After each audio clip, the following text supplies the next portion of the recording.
پروری دولت امامعلی رحمان واسطه مهمی ترغیب و تشویق اهمیت فرهنگ پرورانه این جشن جهانی نوروز و آیین بشردوستانه آن به عالمیان ارزیابی کردند.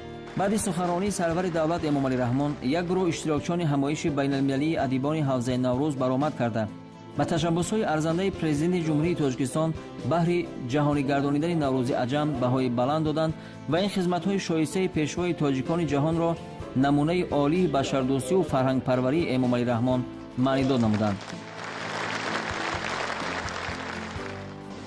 صبح روز 10 می رئیس جمهوری اسلامی افغانستان محمد اشرف غنی با نخستین سفر رسمی به تاجیکستان تشریف آوردند. مسائل وابسته به رشد مناسبات دوستانه و همکاری متقابلا سودبخش در ملاقات خاصه امامعلی رحمان و محمد اشرف غنی و در مذاکرات وسیع با اشتراک هیئت‌های رسمی جمهوری تاجیکستان و جمهوری اسلامی افغانستان بررسی گردید.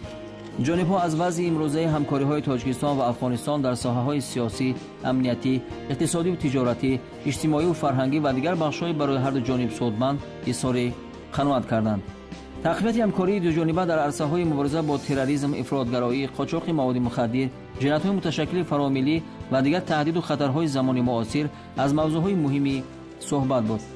پس از انجام ملاقات از روی نتیجه‌های واخوری امامعلی رحمان و محمد اشرف غنی، اعلامیه مشترک جمهوری تاجیکستان و جمهوری اسلامی افغانستان درباره گسترش و تحکیم مناسبت‌های دوجانبه را امضا کردند. اینچنین در حضور سران کشورها سازشنامه بین جمهوری تاجیکستان و جمهوری اسلامی افغانستان عاید به استرداد به امضا رسید.